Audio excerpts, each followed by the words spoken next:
Designcast Podcast, the podcast for design and STEAM educators. Hello and welcome to Designcast, a podcast where I interview a wide range of excellent guests in design and STEAM education to get their unique perspectives. My name is Jason Reagan, and I use my 20 plus years of experience as a design educator to dig deep into complex issues. This podcast has one simple mission: to create a community of people around the world that are interested in design and STEAM education. Each episode, I chat with guests from all corners of the design world, from classroom teachers to authors and even to educational consultants. We discuss a wide range of topics that we feel are relevant today. I do want to ask you that if you're enjoying this podcast, please leave a review, rate, subscribe, share, or download from your favorite podcasting app. This helps the podcast get discovered by listeners that might not find it otherwise. Also, it helps me to continually define the direction of future guests and episodes. Feel free to drop by my website, www.jasonreagan.ga, to leave me a comment or to sign up to be considered as a future guest on future episodes. Also, don't forget to stop by Anchor and leave me a voice clip that could even end up in an upcoming show. Thanks for listening, so let's get to it.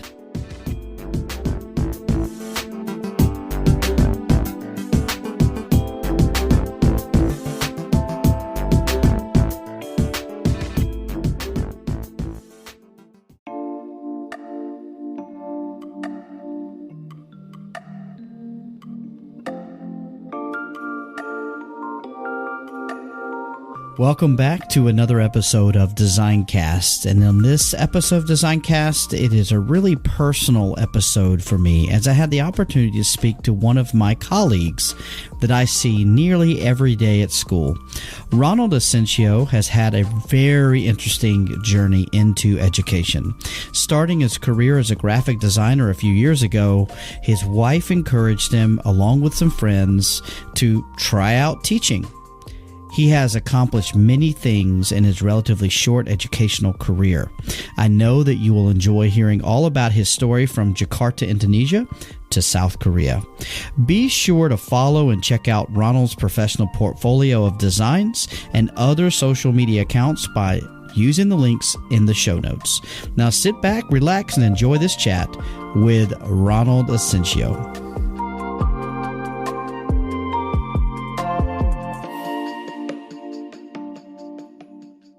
Welcome back to another episode of Designcast, and I'm so fortunate and humble to have Ronald Ascensio with me today. Ronald, how are you? I'm good. How are you, Jason? Hey, man, I'm great, and it's so great to have you here. And Ronald, I've been meaning to get you on for a long time, and you're a new member to the team here at the school. But before we get into that, I want to hear about your journey, kind of introduce yourself and your journey into education. All right, everyone. My name is Ronald Ascensio. I'm from Jakarta, Indonesia, and currently I teach design in South Korea. Okay, so I teach at Chadwick International. So my journey, I've been teaching design for 3 years.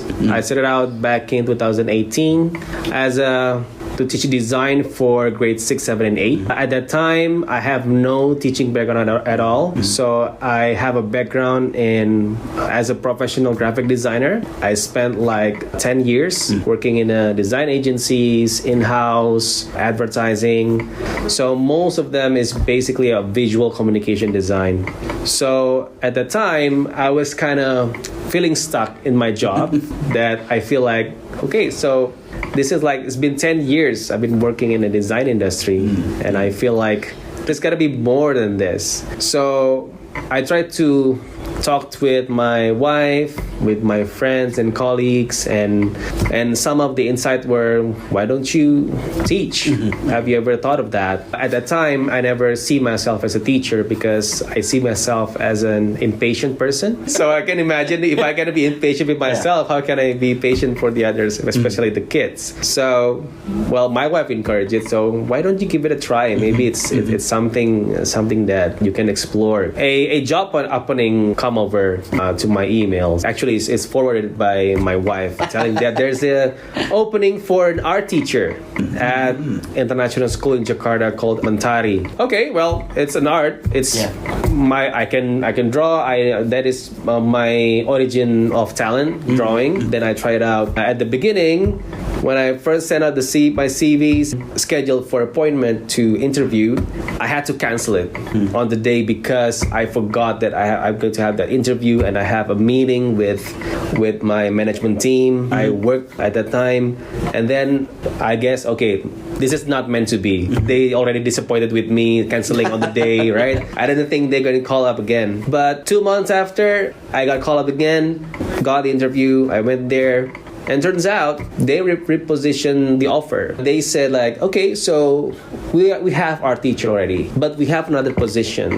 They call it ICT, but they don't know the terms design. So can you teach ICT? I see you have a graphic design background. I think it's suitable. So it's like I'm kind of confused. ICT, it's a new term for me at that time. So and the HR shared me a link IB curriculum. Sure. So looked it up. There's this ICT, but she pointing at design. Okay, design. So I think this is my area. So they said, okay, if you want, think about it and let me know in the morning if you're interested. I did that. I do my research about design. Okay, I think this is something that I've been working for the past 10 years. I think I can do it. I mean, there's no expectancy that this should be in particular design product or interior or anything. It's designed as a way of thinking, methodology, right? So I decide I'll consider it, and and then we went several interviews, and then I landed a job, and there you go. I was a design teacher starting out as a design IB career. From there, it was like a roller coaster for me. It's like looking back, I remember first meeting with my MYP coordinator. He just gave me, this is a design book. Read it. Tomorrow you teach. Okay. Oh, wow. So it's being handed a life vest, and you being put in the middle of the ocean. Okay, you're going to be okay. Yeah. You have your life vest. Just swim. Just start going somewhere. Just start going somewhere. Yeah. You'll make mistakes. Just okay. Just do whatever you have to do. Learn as you go. So from there, I learned that the IB platform is allowing an individual to develop their own learning methods. So at that time, I was a new teacher, no education of teaching. So I have to make my way through there by asking a lot of questions to my colleagues, to my MYP coordinator. I have these bits and pieces of information that eventually I can connect it, right? So that is very helpful. I think that is also applies to an IB teaching method. I mean, we should give some breadcrumbs, I used to call it, to the students, and let them connect it by themselves, and they coming together into something that is valuable for them to as a learning experience. So I can see that, okay, I think this is a good method that the IB can provide to students, whether for the teachers and for the younger person. I think that's good. Wow, what a journey, man. Well, now I'm here, and I'm continuing my journey as a design teacher and having a part of a bigger community. Back then, I was like, there's like a two people in one department, and there's no official department of design. Right. Although we started design like already 10 years. Sure.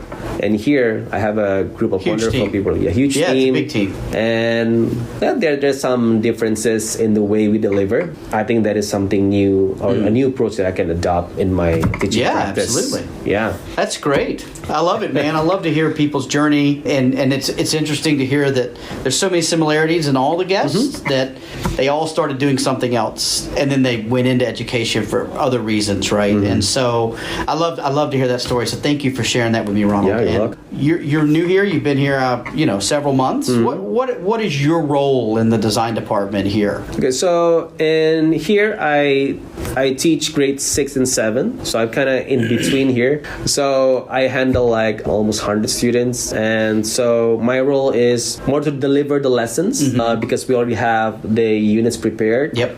And also the assessment and the curriculum. So this is a chance for me to practice what I have understand and acquired so far from previous experience in the classroom, and So far, I've acquired new skills, new understanding from my colleagues, and get an insight or two about the culture of this country, the students' behavior. I mean, Sure. it's completely different back home. So it's been great and a lot of knowledge, and I Sure. keep digging new things every day. Absolutely, man. Yeah. So, do you prefer having a larger group of colleagues like this that can kind of help your growth? Yes, of course. I mean, it's good to have a lot of team, so you can get various insights. You can, I think I get new way of classroom management from others, teachers. Wondering myself, browsing things that I'm not sure if that get it right. So those are valuable lessons for me. So yeah, larger teams makes good. What have been some challenges to working in a larger team? I know you've only been here for around a term or a semester. What have been some things that have been challenging you maybe didn't expect? It doesn't have to be with the department necessarily, but Challenging is, I think, because more people get a lot of thoughts playing voices, around. right? Well, back then in my early teaching years, I have like the full autonomy Sure. to develop the staging, Sure. right, of the grades. But now I have to consider other people's insights. Their insights matter as well. So how to arrive in agreement that okay, this is the right tool that we're going to go to. This is the right path, because we need to see it in a larger perspective, right, from MYP towards the TP. So yeah, I think that is challenging, and all the schedules. You don't always can meet every time. Yeah, sure. There's always something. Oh, I forgot this. I have this schedule apparently, and all the information is pretty overwhelmed. But yeah, I think moving to a new school, moving to a new country, moving to a new population of students that you haven't worked with before, a new situation in your school with different numbers of people and stuff, it's a lot to take on. So I think you're doing it with grace, and I appreciate you being so flexible. And I know that you're bringing lots of value to that too. So thank you for that. And so tell me where do you see this department in 3 years, 5 years, 10 years? What could you see possibly happening? Because it's still developing, right? Yes. Where do you see us going? What do you think?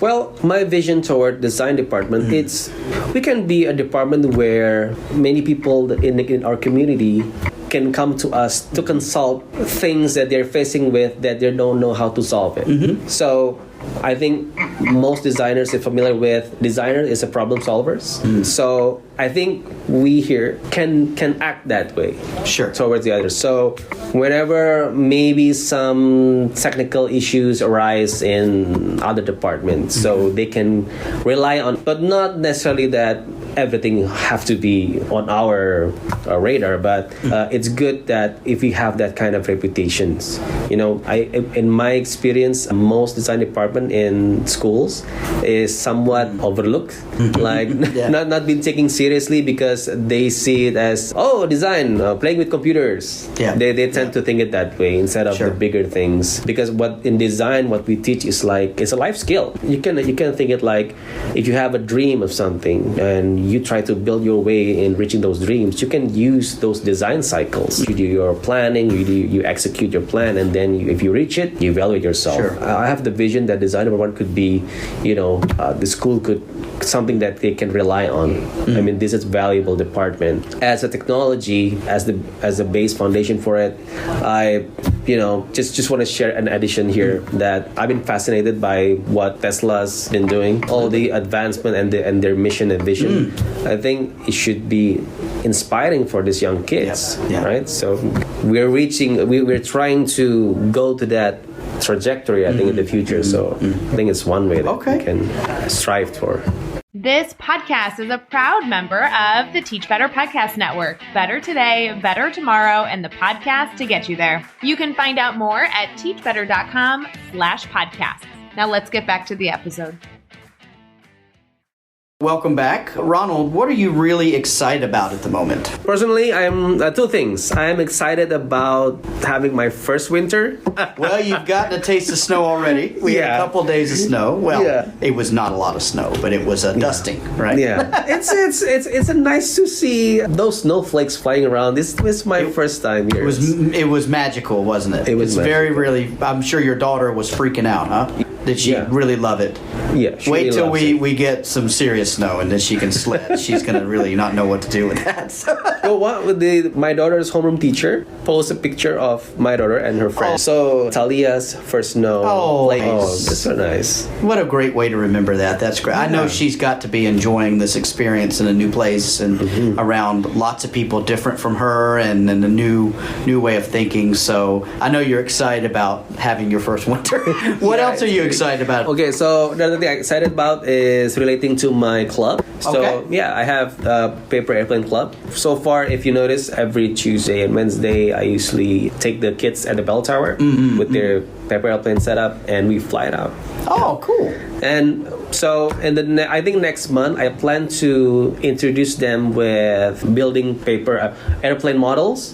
So I found these resources that we can create paper airplane models using cartons, and so just introduce them with craftsmanship skills. And there's a lot of models that they can practice. So I'm excited for it. That's cool. Oh man, that's great. Yeah, you know, and we're not far from the big airport here. You can see planes coming in and out all the time, and there's military helicopters and all kinds of fun stuff flying over. Yeah. So it's not unlikely that kids would not have some connection to aeronautics and flight and things. So yeah, that's really cool, man. I'm excited. I saw some pictures of it out in the lobby on the big screen with you guys doing some of the really? paper. Okay. You probably didn't know, did you? That was cool. But all right, and shifting gears a little bit, Ronald, I always ask everybody, what is a book that everyone should stop right now and read? What would you recommend?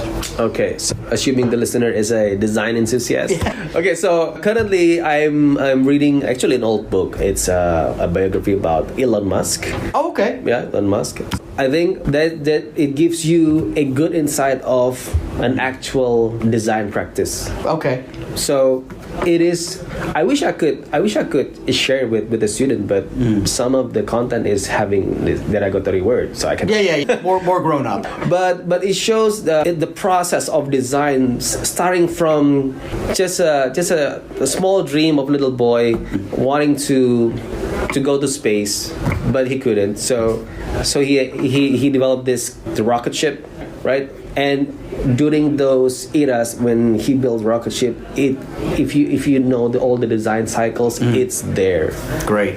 Having the research, having to plan everything and execute the plan over and over again, going back to the cycle. Like you build one and it does not succeed, it explode. You review with your team like more than 20 times or so. And I think it's a great book to read. And I think Elon have given the humanity, a new thing to pursue on. Sure. Right? He has this mission to go to Mars, and I think it's possible. I think in the next 20 years, perhaps. Sure. And I wish I could inspire to students that digital era is advancing, and reaching out to space is also an opportunity. Yeah. Waiting to be explored. Okay. So, yeah. Very cool. That's a book. Yeah, I have a Goodreads shelf that I have linked in the show notes, and so I'll make sure that ends up there so people can go and at least see the book you're talking about. Maybe they want to check it out too. That sounds really good. I might have to check it out later too. So if I'm not mistaken, the writer is Ashley Vance. Okay. Just want to point out that. That's great. Yeah, I'll make sure that we find it and put a link in the show notes. So thank you for that, Ronald. So Ronald, if people want to get in touch with you to see the great work you're doing or just to connect with you, what's the best way to do that? You can go to my Instagram account under the name Ronald Ascensio. Okay. I'll make sure that's included in the show notes too. People can just click right on it and go there. Awesome. Okay. And do you put your work and stuff up on there? Well, in my Instagram are mostly beautiful findings in everyday life. Yes. And some of my personal project. I have this reputation among my fellow designers. I'm a gridnik, so when I develop my design, I always use grids. Fantastic. And if you have the reference about Swiss style posters, that is my style of design. Oh, so very cool. very bold, very straightforward. Yeah. And well, you will find like I always drew like a geometric shape patterns. Okay. So yeah, I Oh love that. man, that's great. I'm looking forward to checking you out and following you on that. And sure. I'm sure you enjoyed the colors of the fall in Korea. Oh, yeah. How beautiful is that, right? I mean, It the is trees were beautiful. so Again, just that is my absolutely first lovely. time. Yeah, absolutely. Well, Ronald, this has been great. Thank you so much for sharing your journey with welcome. us, and hopefully I can have you back on later and we can follow up and see how you're doing. Yeah, sure. Let's do that. All right, thank you. Jason here from DesignCast, and I am just so pleased that you're here listening to DesignCast. I really appreciate all the feedback everyone's been giving me. It's been so fantastic to hear it, and it just really inspires me to continue going. Of course, making this week on week is difficult. If you feel so inclined, of course, there is no pressure. I would love it if you would take part in helping to support this podcast. And so I'm using a website called Buy Me a Coffee. And there are a couple different ways you can give. One is you can give a one-time gift. And then also there are monthly gifts that you can give. And by doing that, you will receive some services from me. Number one, you'll be part of DesignCast support family. Also, there are different levels within that. So head on over to buymeacoffee.com/designcast and you can find out more about the different ways you can support me.